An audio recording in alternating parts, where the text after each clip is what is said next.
ان سے تو نبی علیہ السلام کے معاملات میں کئی اور چیزیں بھی ہوئی ہیں جو ایکسپیکٹ نہیں کی جا سکتی. مثلا آج بچے کو یہ بات پتہ ہے کہ الحکم فوق الادب، حکم ادب پر فوقیت رکھتا ہے. تو جب نبی علیہ السلام نے حضرت علی سے کہا تھا کہ میرا نام مٹا دو صلح حدیبیہ کے موقع پر، تو انہوں نے کہا کہ میں نہیں مٹاؤں گا محمد رسول اللہ. انہوں نے اپنے ایمان کا اظہار کیا، محبت رسول کا، لیکن اگر حکم کو ادب پہ فوقیت دی جائے تو انہوں نے غلط کیا. تو کیا اب اس کو لے کے لکیر پیٹنا شروع کر دیں کہ بھئی یہ حضرت علی سے غلطی نہیں ہو سکتی، یہ کیا ہو گیا، ان کو نہیں یہ بات پتہ تھی؟ حالانکہ یہ وہ بات ہے جو سنی شیعہ دونوں بیان کرتے ہیں، اس میں ان کو تحقیر کا پہلو نظر نہیں آتا. الحکم فوق الادبی، کتنا بڑا جاہل آدمی ہے. 2-4 جماعتیں اگر عربی کی پڑھ لیتا، کسی مدرسے میں 4 دن جاتا تو اس کو پتہ چل جاتا کہ فوق الادب نہیں ہوتا، یہ مبنی ہے، فوق الادب ہوتا ہے. کبھی بھی فوق الادب نہیں ہوگا کہ حکم جو ہے وہ ادب پر فائق ہے. یہ قاعدہ کلیہ نہیں ہے. یہ جاہل کہہ رہا ہے کہ حضرت علی رضی اللہ تعالیٰ نے غلطی کی. نبی صلی اللہ تعالیٰ علیہ وآلہ وسلم نے فرمایا کہ یہاں سے میرا نام مٹا لو، تو حضرت علی رضی اللہ تعالیٰ نے نام نہیں مٹایا، تو حضرت علی نے غلطی کی ہے. نعوذ باللہ من ذالک. یہ اہل سنت کو ناسبی کہتا ہے. اصل میں ناسبی یہ ہے جو حضرت علی رضی اللہ تعالیٰ کو کہتا ہے اس نے غلطی کی ہے. اہل سنت اس کی تعویل کرتے ہیں کہ آپ نے تعظیم رسالت میں اور آپ صلی اللہ تعالیٰ علیہ وآلہ وسلم کی محبت میں نام نہیں مٹایا. 2699 حدیث ہے بخاری میں. صلح حدیبیہ کے وقت آپ صلی اللہ تعالیٰ علیہ وآلہ وسلم نے جب صلح نامہ لکھوایا تو کافروں نے کہا کہ محمد بن عبداللہ لکھیں، محمد رسول اللہ نہ لکھیں، اس نام کو مٹائیں. تو آپ صلی اللہ تعالیٰ علیہ وآلہ وسلم مٹائیں. تو حضرت علی نے فرمایا میں نہیں مٹاؤں گا. یہ ان کا ادب تھا، محبت تھی. آپ علیہ السلام نے بھی اس کو برا نہیں جانا. اہل سنت اس کی تعویل کرتے ہیں بڑے پیارے انداز سے، اور یہ حضرت علی رضی اللہ تعالیٰ کو کہہ رہا ہے کہ انہوں نے غلطی کی. اس طرح کئی واقعات ہیں، یہ ادب اور محبت کے واقعات ہیں. حضرت ابوبکر صدیق رضی اللہ تعالیٰ نماز پڑھا رہے تھے، آپ علیہ السلام تشریف لائے. بخاری شریف میں حدیث ہے 1218. تو حضرت ابوبکر صدیق نماز ہی میں پیچھے ہونے لگے. آپ علیہ السلام فرمایا رک جاؤ، نماز پڑھاؤ. لیکن حضرت ابوبکر صدیق رضی اللہ تعالیٰ پیچھے چلے گئے اور آپ علیہ السلام آگے آ کے آپ علیہ السلام نے نماز پڑھائی. نماز کے بعد آپ علیہ السلام نے فرمایا کہ میں نے تمہیں کہا تھا کہ ادھر کھڑے رہو، تم کیوں نہیں کھڑے رہے؟ عرض کیا رسول اللہ قحافہ کے بیٹے کی کیا مجال کہ آپ کی امامت کرائے، آپ کے امام بنے. یہ محبت کے تقاضے جو صحابہ کرام علیہ رضوان کہتے تھے. کسی نے بھی نہیں کہا کہ غلطی کی انہوں نے، فوق الادب ہو گیا، فوق الادب ہوتا ہے. تو یہ چیزیں اہل سنت جانتے ہیں جو علم والے ہیں. تو اس طرح کے جو جاہل لوگ ہیں اپنے ماننے والوں کو بھی برباد کرتے ہیں، خود بھی برباد ہوتے ہیں اور گستاخ بنتے ہیں. اور ایک ویڈیو میں کہتا ہے کہ حضرت علی رضی اللہ تعالیٰ نے کہا یا رسول اللہ میں تو بڑا ظالم ہوں گا، یا رسول اللہ میں بہت بڑا ظالم ہوں گا. فرمایا نہیں، وہ ظالم ہوگی. مسند احمد میں یہ حدیث ہے، سیدنا علی کہتے ہیں کہ ایک دفعہ نبی صلی اللہ علیہ وسلم نے فرمایا کہ تیرا جھگڑا ہوگا ایک دفعہ عائشہ کے ساتھ. حضرت علی نے کہا میں بڑا ظالم ہوں گا یا رسول اللہ کہ میں آپ کی بیوی کے ساتھ جھگڑا کروں گا. آپ فرمایا نہیں وہ ظالم ہوگی. حضرت علی نے کہا میں بڑا ظالم ہوں گا یا رسول اللہ کہ میں آپ کی بیوی کے ساتھ جھگڑا کروں گا. آپ فرمایا نہیں وہ ظالم ہوگی اس وقت. تو یا رسول اللہ آپ مجھے کیا حکم دیتے ہیں؟ فرمایا کہ وہ جب ظلم کرے گی تو تم اس کو واپس چھوڑ آنا جہاں سے وہ آئی تھی. یعنی حضرت علی رضی اللہ تعالیٰ پر جھوٹ اور نبی علیہ السلام پر جھوٹ کہ نہیں وہ ظالم ہوگی. کتنا بدبخت آدمی ہے. حضرت علی نے فرمایا یا رسول اللہ یہ تو بڑی بدبختی ہوگی، بدنصیبی ہوگی کہ میں آپ کی بیوی سے جو ہے وہ جھگڑا کروں. فرمایا ایسی بات نہیں ہے، جب اس طرح کے معاملات ہو تو میں چھوڑ کے آنا. آپ علیہ السلام یہ نہیں فرمایا وہ ظالم ہوگی. یہ نبی علیہ السلام پر جھوٹ بولا اور حضرت علی رضی اللہ تعالیٰ عنہ کس نے ظالم کہا. اتنا بڑا یہ ظالم آدمی ہے. اور حضرت علی رضی اللہ تعالیٰ کے شاگردوں کہتا ہے سست ہے. عبداللہ ابن مسعود اور سیدنا علی رضی اللہ تعالیٰ عنہما علیہم السلام کے کم از کم 15 شاگرد ایسے ہیں جو رفع الیدین نہیں کرتے تھے. صحیح سند سے ثابت ہے المصنف ابن ابی شیبہ میں. تو میں نے اس کا یہ ٹروتھ ریویل کیا کہ بیسیکلی انہوں نے سستی کی ہے. رفع الیدین کرنا کتنا بڑا مشکل کام ہے کہ جس کی وجہ سے کہہ رہے وہ سست ہے، ہاتھ ہی اٹھانے ہیں نا. تو اتنے وہ سست ہے کہ وہ ہاتھ نہیں اٹھا سکتے تھے. اور حضرت علی کے شاگرد اپنے شاگردوں کے لیے کہتا ہے جناب علی 4 یار بن گئے، 10 مبشرہ ہو جائیں گے، میرے شاگردوں نے یہ کر دیا. حضرت علی رضی اللہ تعالیٰ عنہ کے شاگرد حضرت علی کے طریقے کو چھوڑ کے رفع الیدین چھوڑ دیں گے؟ 4 حدیثیں پہلے اگر پڑھ لیتا نا، یہ ہے 2446 مصنف ابن ابی شیبہ میں حدیث ہے، یہ صحیح اس کو مانتے ہیں. اس سے اوپر 2441 نمبر حدیث ہے کہ حضرت علی رضی اللہ تعالیٰ رفع الیدین نہیں کرتے تھے. اور 42 کہ حضرت عبداللہ بن مسعود رضی اللہ تعالیٰ رفع الیدین نہیں کرتے تھے، تو شاگرد بھی نہیں کرتے تھے. ایسے کیسے ہو سکتا ہے کہ حضرت علی کرتے ہوں اور شاگرد نہ کریں؟ بھائی وہ محبت کرتے تھے حضرت علی رضی اللہ عنہ سے، اتباع کرتے تھے، اس لیے وہ رفع الیدین نہیں کرتے تھے، اور اس نے اوپر ان کو سست کہہ دیا۔ لا حول ولا قوت الا باللہ۔ یہ بھی حضرت علی اور ان کے شاگردوں کی بدترین گستاخی ہے۔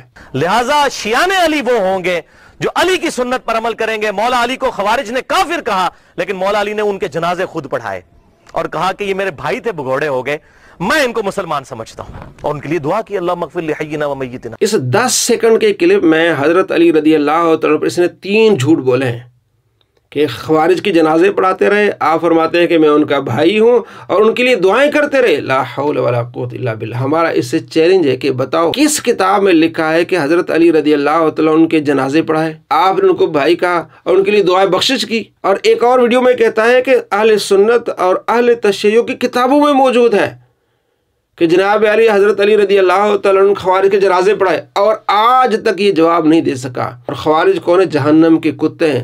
حضرت علی رضی اللہ تعالیٰ عنہ خود ان سے لڑائی کی ہے، ان کو مار مار کر ڈھیر بنا دیا ہے۔ ان کو نبی علیہ السلام نے فرمایا جہنم کے کتے ہیں، اور جہنم کے کتوں کو حضرت علی کہیں گے کہ ہمارے بھائی ہیں، ان کے جنازہ پڑھیں گے؟ لا حول ولا قوت الا باللہ۔ آج تک کئی سالوں سے اس نے یہ جواب نہیں دیا۔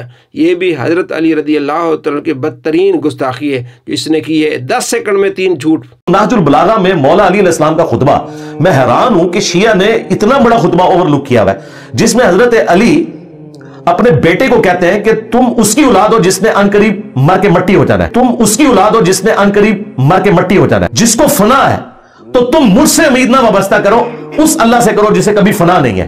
توحید کے نام پر توہین۔ نہج البلاغہ میں ایسا کوئی خطبہ نہیں ہے، دکھا دے، چیلنج ہے اس کو۔ توحید کے نام پر توہین حضرت علی رضی اللہ عنہ کی، جناب ساری امید اللہ سے لگانا اور میں کچھ بھی نہیں ہوں، یعنی توحید بیان کر کے مولا علی کی گستاخی، اور اس کا طریقہ یہی ہے۔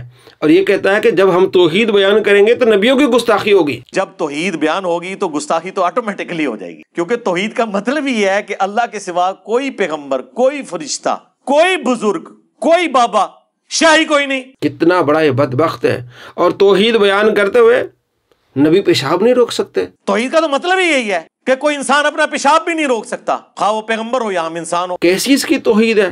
توحید بیان کرتے ہوئے انبیاء علیہ السلام کی گستاخی، توحید بیان کرتے ہوئے صحابہ کرام علیہ رضوان کی گستاخی، توحید بیان کرتے ہوئے اللہ کے محبوبوں اولیاء کرام کی گستاخی۔ یہ توحید نہیں، توہین ہے، یہ شیطانی توحید ہے۔ ہم لوگوں کا تو حال یہ ہے کہ پہلے خلیفہ کے مخالفین کون کہتے ہیں جی مرتد، دوسرے خلیفہ کے مخالفین کون کہتے ہیں جی کافر، رومنز اور پرشینز، تیسرے خلیفہ کے مخالفین کون کہتے ہیں جی بلوائی، چوتھے خلیفہ کے مخالفین کون؟ اے رضی اللہ عنہ۔ چوتھے کے ساتھ اتنی دشمنی، چوتھے سے اتنی دشمنی، ان کے مخالفین رضی اللہ عنہ۔ تو حضرت علی رضی اللہ تعالیٰ کے مخالف کون تھے؟ حضرت عائشہ رضی اللہ تعالیٰ عنہ، آپ رضی اللہ نہیں کہیں گے۔ حضرت طلحہ جو عشرہ مبشرہ میں سے، انہیں آپ رضی اللہ نہیں کہیں گے۔ زبیر جو آپ علیہ السلام کے کزن ہیں، کہ انہیں رضی اللہ نہیں کہیں گے۔ حضرت امیر معاویہ کہ آپ انہیں رضی اللہ نہیں کہیں گے۔ اور 2 منٹ آگے کہتا ہے کہ میں امیر معاویہ کو رضی اللہ عنہ کہتا ہوں، بلکہ جب آپ آ جائے نا تب بھی رضی اللہ عنہ کہتا ہوں۔ جب بولوں رضی اللہ عنہ کا ہے، اس پمفلٹ میں سینکڑوں دفعہ نام آیا ہے حضرت معاویہ کا، ہر دفعہ رضی اللہ عنہ لکھا ہے، آپ کے ساتھ بھی رضی اللہ عنہ لکھا ہے۔ اتنا بڑا خناس آدمی ہے، اپنے فتوے اور اپنے اصول سے حضرت علی کا دشمن ہوا کہ نہیں ہوا؟ اصول اس نے بنایا ہے کہ چوتھے سے اتنی دشمنی کہ ان کے مخالفین کو رضی اللہ عنہ کہہ رہے ہو، اور خود کہہ رہا ہے کہ میں آپ بھی آئے، نام نہ آئے، آپ بھی آئے تو میں رضی اللہ عنہ کہتا ہوں۔ اپنے فتوے سے کافر بنتا ہے، گستاخ بنتا ہے۔ ایسے گستاخ سے بچیں۔ اس نے یہ فتویٰ دیا کہ کسی کے بارے میں ہم نہیں کہہ سکتے کہ اس پر عذاب آیا ہے، اور اللہ کے ولیوں کی دشمنی میں آ کے فخر کر رہا ہے منگولوں پر۔ جو لوگ ورڈنگ دیتے ہیں نا کسی کے بارے میں کہ اس پہ اللہ کا عذاب آ گیا، یہ کلمات کفر ہے کسی شخص کے بارے میں بولنا، کیونکہ اس کا تعلق علم الغیب کے ساتھ۔ آج کی ڈیٹ میں چونکہ پیغمبر وقت دنیا میں موجود نہیں ہے، لہٰذا کوئی بھی آنے والی تکلیف جو ہے اسے آپ قطعاً عذاب الہی نہیں کہہ سکتے، کیونکہ یہ خالصتاً علم الغیب سے تعلق رکھنے والی چیز ہے جو کہ صرف پیغمبر کے ساتھ خاص ہے۔ تیرا اولاد میں منگولا دیا، ہاں تو صوفی بھی منگولا نے وڈے، اللہ کی طرف سے عذاب بن کے نازل ہوئے منگول، اور باقی عذاب الہی مسلمانوں کے اوپر نازل ہوا۔ منگولوں کی اولاد ہے، ان کو پتہ نہیں ہے منگولاں دے ہاتھ لگے نے تو اڈے سارے بابے منگولاں نے وڈے ہوئے نے، جتنے اولیاء اللہ نے۔ کوئی بابا فرید الدین عطار جس کو 627 ہجری میں منگولوں نے کاٹ کے رکھ دیے، ان کے سارے بابا اڈے صوفی بھی منگولاں نے وڈے، اللہ کی طرف سے عذاب بن کے نازل ہوئے منگول۔ پہلی بات ہے جو لوگ ورڈنگ دیتے ہیں نا کسی کے بارے میں کہ اس پہ اللہ کا عذاب آ گیا، یہ کلمات کفر ہے کسی شخص کے بارے میں اور کہہ رہا ہے کہ ان کو کاٹ کے رکھا ہے مسلمانوں کو، یہ وہ غدار ہے جو نبی علیہ السلام سے غداری کر رہا ہے۔ آپ علیہ السلام فرماتے ہیں جاہلی نسب اور فخر مت کریں، اللہ نے اس جاہلی فخر و غرور کو ختم کر دیا ہے۔ کہتا میں تو منگول ہوں، جناب ہم منگولوں نے کاٹ کے رکھا ہے مسلمانوں کے خلاف اور منگولوں کے ساتھ، لا حول ولا قوت الا باللہ، اور فخر کے ساتھ یہ کہہ رہا ہے کہ وہ عذاب بن کے آئے، اپنے فتوے سے کافر ہو رہا ہے کہ جناب عذاب ہم نہیں کہہ سکتے، وہی منقطع ہو گئی ہے، ہم کسی بھی بارے میں نہیں کہہ سکتے اس پر عذاب آیا ہے، کیونکہ عذاب کے بارے میں وہی کا آنا ہوتا ہے۔ نبی علیہ السلام فرمائیں گے عذاب تب عذاب ہے، وہی منقطع ہو گئی ہے اپنے فتوے سے۔ کیا تم پر وہی آئی ہے؟ 600 سال نبی علیہ السلام کی وصال کے 600 سال بعد منگول آئے ہیں، تمہیں کیسے پتہ چلا کہ وہ عذاب آئے، مصیبت بن کے آئے؟ تو اللہ کے ولیوں سے نفرت کی یہ اس پر وبال پڑا ہے کہ یہ اپنے فتوے سے کافر ہوتا ہے۔ اللہ تبارک و تعالیٰ فرماتا ہے بخاری میں 6502 حدیث قدسی، من عادالی ولی فقد آذنتہ بالحرب، جس نے میرے ولی سے عداوت رکھی اسے میرا اعلان جنگ ہے۔